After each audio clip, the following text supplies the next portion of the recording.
There are events so brutally life-shattering that even the most imaginative crime writer wouldn't dare to make them up. The story I'm about to tell you, so unbelievable and insane undoubtedly, falls into that category. No ordinary mysterious death in a remote mansion, no priceless jewel gone missing. No, this story is about the indomitable human will and a fate that mocks every known law of probability.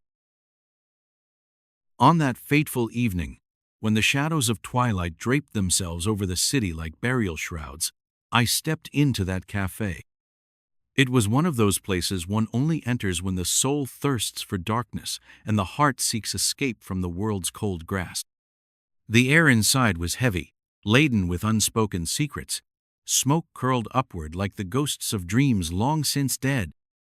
And there he sat, Frank, a man whose very existence seemed to defy the known laws of nature.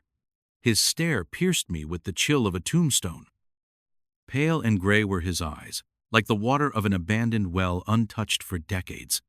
Even before a single word escaped his lips, I knew this man bore secrets heavier than lead.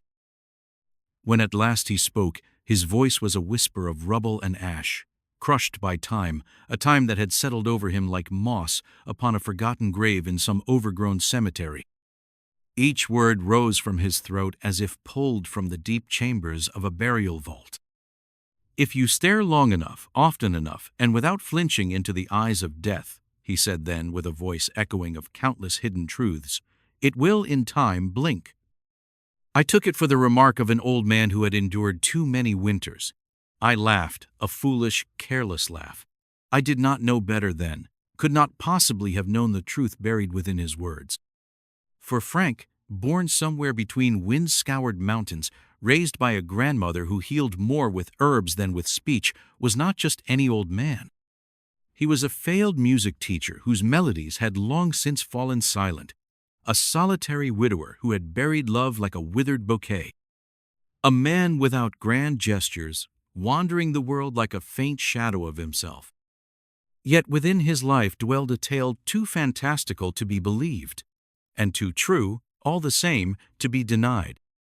A tale that shook the mind as an earthquake shatters the foundation of a house.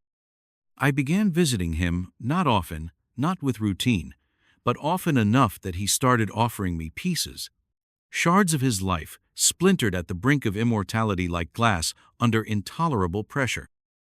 His memories flowed out of him like blood from an old wound, each story a drop of madness clinging to my soul. He was young when the shadow of death first passed over him. A train compartment, crowded with people who trusted fate. The scent of coal hung heavy in the air. Warm fabric, sleeping faces, the rhythmic clatter of wheels on rails.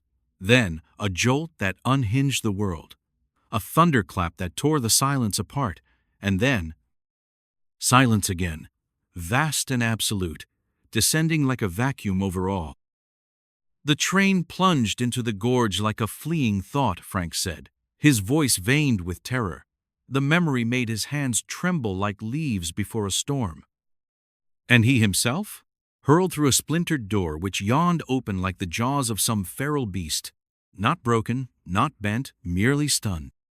He landed between snow and soil, half-conscious, blood at his temple, not even his own.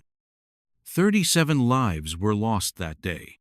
37 souls plucked by death like ripe fruit from a tree.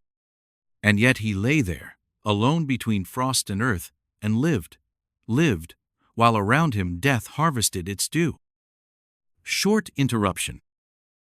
At this point, here's the resolution to the last unbelievable story of Thomas and his ordeal in Bangkok, first trapped in a sewage canal, then ending up straight in a Thai prison. No, this story isn't true, but there are countless real-life fates where a sewage canal also became a deadly trap. Back to Frank, whom death just couldn't manage to take down. A coincidence, they said. A miracle, others whispered. But Frank already knew death had merely taken its first step in a game with rules known only to itself. 1 year later, the impossible happened again. Frank's first flight carried him high above the clouds. Turbulence shook the aircraft like a rag doll.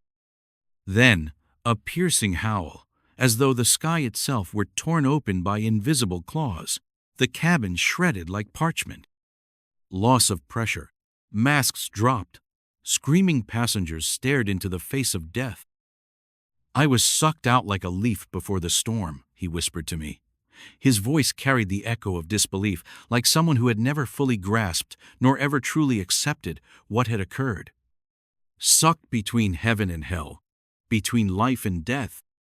He crashed down into soft hay that lay there like a pillow fashioned by fate itself. The only haystack for miles, and yet precisely that one saved him from certain death. The aircraft? A wreckage of metal and broken dreams.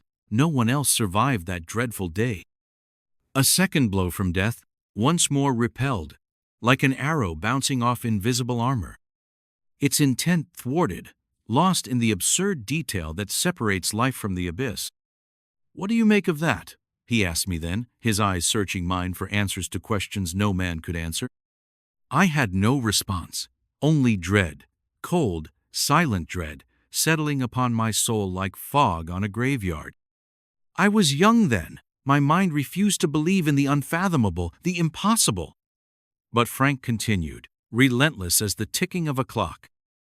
Years later, a bus, inching its way along the mountainside, a steel behemoth, lumbering like a tick-infested goat. Rain lashed endlessly upon the roof. The water rose and rose, threatening to swallow the world. And when the driver took a turn, the bus burst through the guardrail like a brittle twig.